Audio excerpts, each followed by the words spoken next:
What's happening, everybody? Boy Big Brandoh, and welcome to another episode of Bullshit with Brandoh. On this show, I want to talk to you guys about marketing, and not marketing like these are my tactics, these are my strategies, but more so on understanding marketing. For myself, this happened early on, and I didn't really understand it at the time, but when I got older, that's when I was able to pick it apart and figure out pretty much what these big corporations were doing. And then after that, I was just fully aware of how it worked and what they were doing. It was kind of like a light bulb went off, and I was like, damn, no wonder this type of marketing works. And when I talk about it, I'm talking about targeted marketing.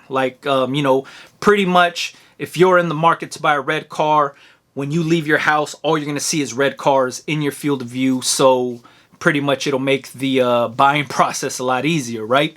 So it's something sort of like that. So obviously, late 80s, early 90s, well, I'll just say 80s to early 90s, Saturday morning cartoons was a big deal. That was basically every kid. If you grew up in the 80s, early 90s, Saturday mornings, you was up at, 7 in the morning, bowl of cereal, and you're watching cartoons from like 7 in the morning to like 11 in the afternoon, and then you went outside and played. And you had to watch the cartoons before you went outside to play so you could talk about it with all your homies.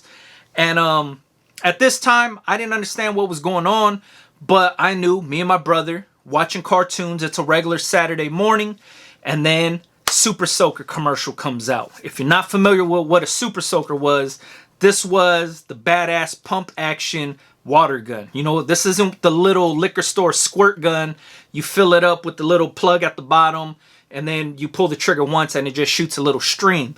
I'm talking about you fill up the whole tube on the top of the gun, stick it in, screw it in, and then you pump that thing, and then now you're shooting a far stream across like 2 or 3 yards, and you're just getting everybody wet, and it was just a cool thing. And this is the old like neon yellow with the green little water tube. This is an old school one, you know what I mean? So we seen that commercial live. We're watching cartoons. Next thing you know, Super Soaker commercial comes on. And at this time, obviously, there was commercials for like My Buddy and G.I. Joes and all the new toys coming out. But this one was new. You know what I mean? Super Soaker, that was a big deal. For myself, I told my brother, oh man, we got to show Dad this so Dad could buy us the new Super Soaker. And we're waiting. Obviously, the commercial never plays. It never airs. We go outside. And we're like, hey, man, did you guys see the Super Soaker thing? Everybody's getting hyped up. We're all like, we got to tell our dads. We got to get one. You know what I mean?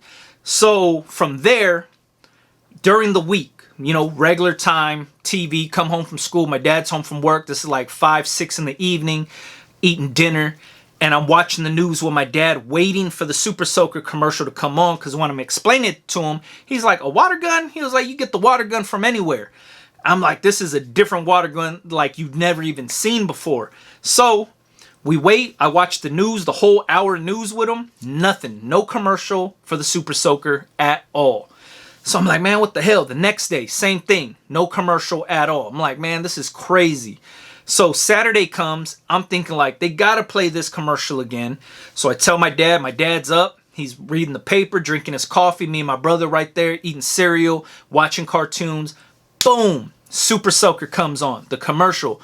Dad, check it out. This is the shit. Well, we didn't say that, but we're like, this is the commercial. This is the gun we've been talking about. We watch the commercial. My dad's like, oh, yeah, all right. Yeah, I see what you're talking about. I'm still not going to buy it for you or whatever it is. And after that, we go outside and we're like, yeah, we showed our dad this and that. All the homies are saying the same thing. We didn't understand that they're only playing that commercial during cartoons on Saturday morning. They're not playing it when your parents are watching the news or if your parents are watching Jeopardy, because the Super Soaker doesn't appeal to them at that time. You get what I'm saying? So, like I said, at the time I didn't understand it. I just knew Saturday morning cartoons is when you seen all the toy commercials. I didn't understand that they don't play that kind of stuff during the week or during primetime TV. None of that. And it's basically because they're targeting it to the audience that's going to be tuned in watching at that time. So obviously cartoons every kid's going to be watching cartoons. This is the time to promote the new kid movies, the new cartoons coming out, the new, toys or whatever it is. This is the time to do it. Obviously, before summertime comes, they're doing all of the, water guns, slip and slides, all the outside summer activities. They're promoting it right before summer so people could buy it for summer. And marketing tactics, right? So once I got older, that's when I was like, shit, that's the only reason why we couldn't watch that Super Soaker commercial during the day or during the week, is because they're not playing it on, during the news or during Wheel of Fortune or whatever it is. They're only playing it when the kids are watching TV. Obviously, they understood the attention that was going to be around Saturday morning cartoons. It's not every parent's going to be watching cartoons. It's the kids in the house. So that's why they were selling it. So what I started to notice also outside of this, get a little bit older, we go to the barbershop with my dad. Obviously, me and my brother, we're sitting down waiting for my dad to get a cut. And this is when barbershops are still men only. But the barbershop my dad used to take us to was like one of those man type of barbershops. You know what I mean? These dudes drinking whiskey, smoking cigars. There's Playboys and Penthouse magazines everywhere. Just a man's cave of somewhere to be, right? So my dad takes us to get cut. Me and my brother are waiting. Obviously, we see the Playboy and we're like, let's get it. Being little pervs, we're like, oh man, let's check out some naked chicks, right? So we get the magazine and obviously we're looking through it, laughing and shit, like, oh, look at this chick, man. Look at these titties, whatever it is. From there, you just see ads for cars, for cigars, for wallets, leather goods, suits. That's it. Everything in that magazine is geared towards the man, to a male figure. That's the average consumer of a Playboy magazine is going to be a male. So everything they're selling in that magazine, meaning everything that they're going to advertise, is geared towards a male. The new Mercedes coming out. You know what I mean? The new Ford truck, new cigars, cigar cutter, all of that stuff, cologne samples, all of that stuff is in that magazine. You're not going to find an ad for the new tampons, or you're not going to find an ad for, the new Louis Vuitton purse. That's not going to be in that magazine because the demographic reading that magazine and looking at it isn't going to be looking for that kind of stuff. You know what I mean? Same goes if you were to like pick up a Cosmopolitan magazine, which is mostly for females. A lot of that stuff is going to be geared towards females. You're going to have the, new perfumes, scratch and sniff thing where you peel it back and you can smell what the perfume smells like. You're going to have stuff for, the tampon ads and stuff like that in that magazine because girls and females read that magazine. Same thing goes for the Playboy. So that's when I'm like, oh, it's clicking, but not necessarily. It's just clicking in my head like, oh, obviously my dad reads this magazine. These are the things my dad be into, right? Me and my brother's super young. We're not buying a Benz or nothing like that, but it's cool to look at. Obviously, we're just going in there trying to look at the girls or whatever, but understanding that at that young of an age is, obviously it wasn't groundbreaking or anything because I had nothing, I'm selling blow pops at school at that time. Like, there's no way I'm taking out a printed ad to sell blow pops. But you get what I'm saying? I'm just starting to understand how that targeted marketing works. You know what I mean? So when I got a little bit older, I started to notice how commercials worked. I always fall back to that Super Soaker thing, but it's like, say, daytime TV. You know what I mean? During the day, during the week, Monday through Friday, that's when you're going to see, if somebody's at home watching I Love Lucy reruns, or if they're watching Maury during the day, the commercials that are going to be playing are going to be for like ITT Tech, DeVry, any of these trade schools, the ones that are going to teach you how to become a chef or a baker or something like that within a small span of time. Those are the infomercials or the commercials that are going to be selling the dude on the couch watching I Love Lucy, because they know most of the time the guy at home, when he should be at work, he's probably unemployed, or maybe he just graduated high school and has no direction on where he wants to go.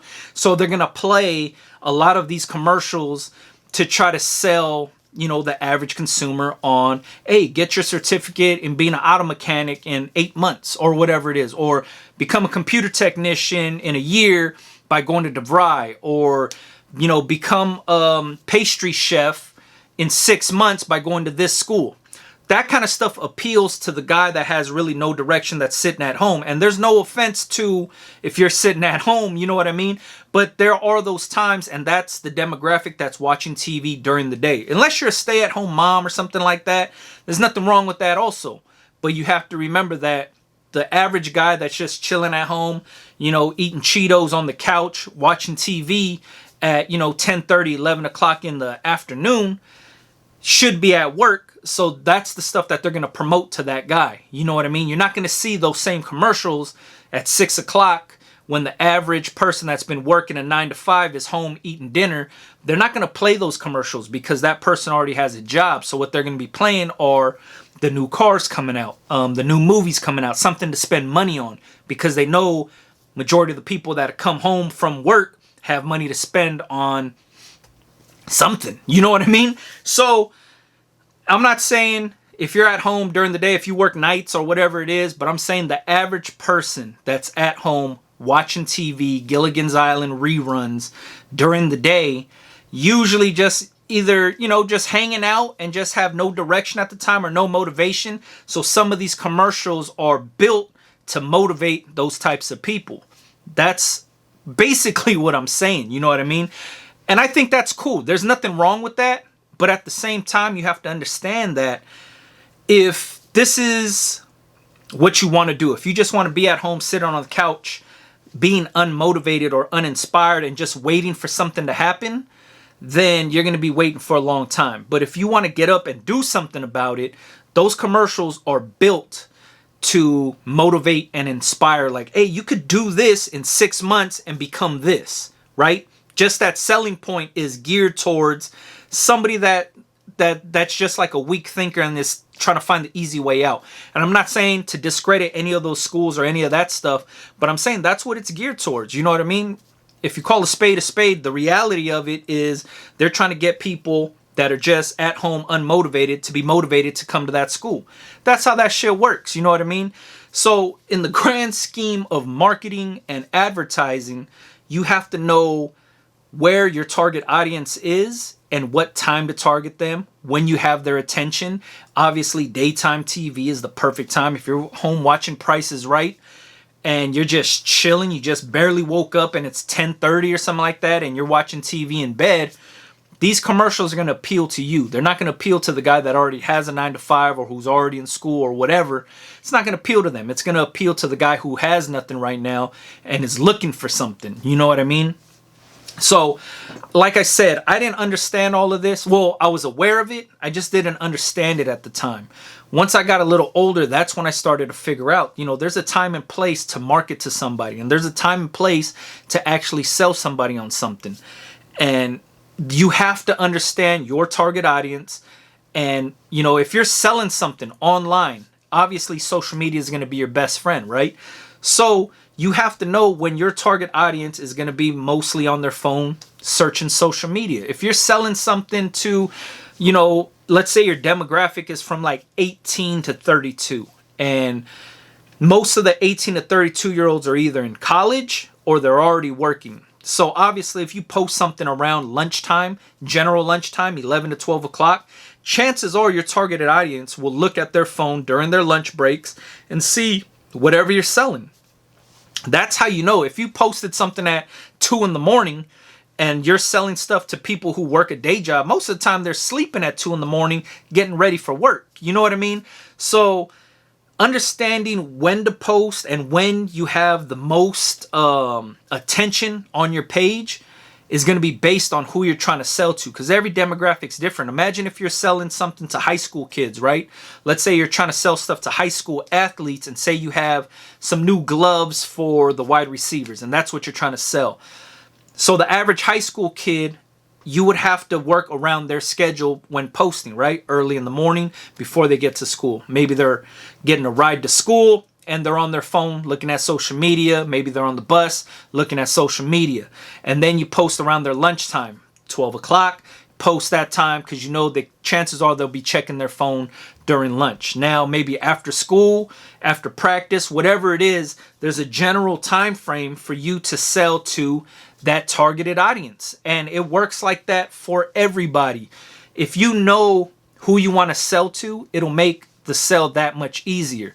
So taking away from Saturday morning cartoons, taking away from the Playboy magazine thing, taking away from daytime TV, selling the trade schools and all of that is calculated and strategically placed in front of you when they know they have the most attention on at that certain time. You know what I mean? Saturday morning cartoons, obviously, if somebody's going to be watching the new G.I. Joe cartoon, the commercials in between that cartoon are going to be young boys sitting at home eating cereal, watching G.I. Joe. So they're going to be showing all the commercials for, obviously, Nerf guns, G.I. Joe toys, anything related to that. You know what I mean? Big wheels, the cars, all of that stuff is going to be on there. Micro machines. It'll be for the boy. Now, if you're a girl and you're watching cartoons and you're watching like My Little Pony or Care Bears or something like that, obviously they're going to be doing Cabbage Patch Dolls, Barbies, and all these other female toys because they know girls are watching at that time. You're not going to be selling the boy toys during the girls' cartoon. You get what I'm saying? So when you know your targeted audience, it's easier to post on social media, schedule the time when you know you're going to get the most engagement. You know, if you ask the question on your social media like, hey, what do you guys think about this? At a certain time, you'll get a lot more engagement if you posted it at a certain time that you know your targeted audience is on their social media. You know, aside from posting at, like I said, 3 a.m, asking a long, lengthy question to your targeted audience who isn't even up at 3 a.m. You know what I mean? And this doesn't work across the country because time difference, right? California's time is 3 hours behind New York or whatever. Hawaii is, 3 hours behind LA or whatever it is. But understanding when your targeted audience is operating, that's when it makes it easier. So if you're just doing it, locally, that's how you fucking make the shit work for yourself. You know what I mean? But if it's a general thing, social media can be used so many different ways, man. That's like the beauty of owning an online store and having a presence online through social media. They kind of work hand in hand and they kind of they go together. You know what I mean? If you're running an online store and you have no social media presence because of your age or because of lack of knowledge or whatever it is, I suggest you hire somebody that can operate your social media, or, ask your little cousin who knows how to run social media to post for you. So that way you have the presence online because it makes it easier. There's so many people that are just out here and comfortable with buying online now that all age groups are out here doing it. You know what I mean? A lot of kids are doing Venmo and PayPal and stuff like that. So they have online wallets so they could buy stuff online. Same goes for buying sneakers and all that. High school kids are over here with deep PayPal accounts and they're throwing all their money in PayPal so they could buy shoes and stuff. So it's not foreign to anybody. You know what I mean? It's not foreign to the high school kid. It's not foreign to a 50-year-old that's just, looking on Facebook and, buying shit from Target. It's the same thing. Everybody's comfortable with buying online. So having that online presence, to me, goes hand in hand. If you have that online store, make sure you're on social media doing it. And just do a little bit of research on who you want to sell to. I know a lot of us want to sell to the world. A lot of us want to sell to everybody. And we think that the world deserves our products. And that's cool to have those dreams and have that to be the end goal. But when you're first starting out, narrow that big umbrella of people you want to sell to, narrow it down to a very small group and sell directly to them. And I'm not saying go to their house and sell, but use social media to sell directly to that group. And then once you outgrow that group, go to another one and another one and another one. Now you're selling to a bigger, wider group of people, and then you could grow from there. Because I always say this, it's way easier to take over your city than it is to take over the world. If you can't take over the world if you can't even handle your own city. You know what I mean? And imagine how small your city is compared to the whole world. That's the end goal for a lot of us, is to sell to the world. But focus on a smaller group first and then grow from there. It's easier to grow when you start small. Trust me. So if you're stuck in this marketing type of situation where you're just kind of confused, or you're just where you're confused, but at the same time it feels overwhelming, look at what, you know, all these big corporations have done in the past and what they're doing now. If you obviously you're not going to compete with these big corporations, but if you take little pieces from each one and figure out what they're doing, how they're doing it, and how they're getting their products in your face, you'll understand the targeted marketing aspect of all of that. You know what I mean? And the few samples that I gave you, Saturday morning cartoons, daytime TV, and Playboy magazines, that's a pretty good wide range of things to look into, and there's so many more. And I'm saying look outside of social media, look at printed media, look at commercials, look at advertising, look at what you get thrown in your face when you go to watch a movie. You know what I mean? There's a reason why Coca-Cola owns a lot of advertising inside the AMC movie theater. There's a reason why a lot of these things are just where we kind of take for granted, but it took them some time to get there and become that staple. You know what I mean? There's reasons why you look at anything red and white and already automatically think Coca-Cola. You could see a red sign with white cursive and you automatically associate that with Coca-Cola. It's crazy how your mind even thinks about that kind of stuff. So think about it. Same thing goes for Google. When Google is now an actual term, like people say, I'm just going to Google it. That's a site. But the way that we talk about it's like, oh, I'm just going to Google it. Same thing goes for Kleenex. When you need tissue, you don't, you know, people just say, hey, where's the Kleenex? Hey, I need a Kleenex. That's the brand name, but you're using it. Same goes for Uber. Oh, man, I'm just going to Uber over there. You could be using Lyft, but you're still going to be like, oh, man, I'm just going to Uber over there, because that became the term. How did they get there? Basic marketing. That's how that shit worked. That's the kind of shit that drives me, man. So a lot of that stuff right there that I just explained is stuff that I look at, and then I don't try to do exactly what they did. I take little pieces of what worked for them and I make it work for myself, because I'm on a small scale. I'm on the bottom floor of this business pyramid. I'm at the very, very bottom. Small home business. This is how I operate, but I make that shit work for myself. You know what I mean? And you guys could do the same exact thing if you just pretty much take what is already been done, because you're not innovating nothing. It's just it's a big circle. You know what I mean? Everything gets reused all over again. So you're not inventing the wheel. You're just taking the little pieces of what works for certain companies or whatever, and then you make it work for yourself. You incorporate that into your own business, to your own branding, and then you go from there. You know what I mean? Hopefully this shit helped you guys out, man. And for myself, I like watching that kind of stuff. I like looking at what companies are doing advertising wise, because some of the times it could be the simplest thing, but it hits the hardest. And when it hits hard, it makes the customer buy. And there's a lot of times that I look at certain things and I'm like, oh man, that caught my eye, or that caught my attention. And there's a lot that happened behind the scenes to get it to my attention, is the part that I like to dissect and figure out why it caught my attention.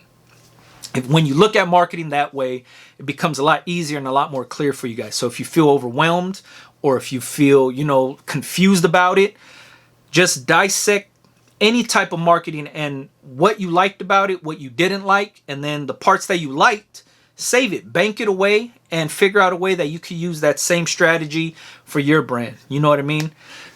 If you guys have any more questions, leave them in the comments, because I go back and forth with everybody. I appreciate everybody that gets down with bullshitting with Brandoh, because this has been a cool way for me to kind of share my story with you guys.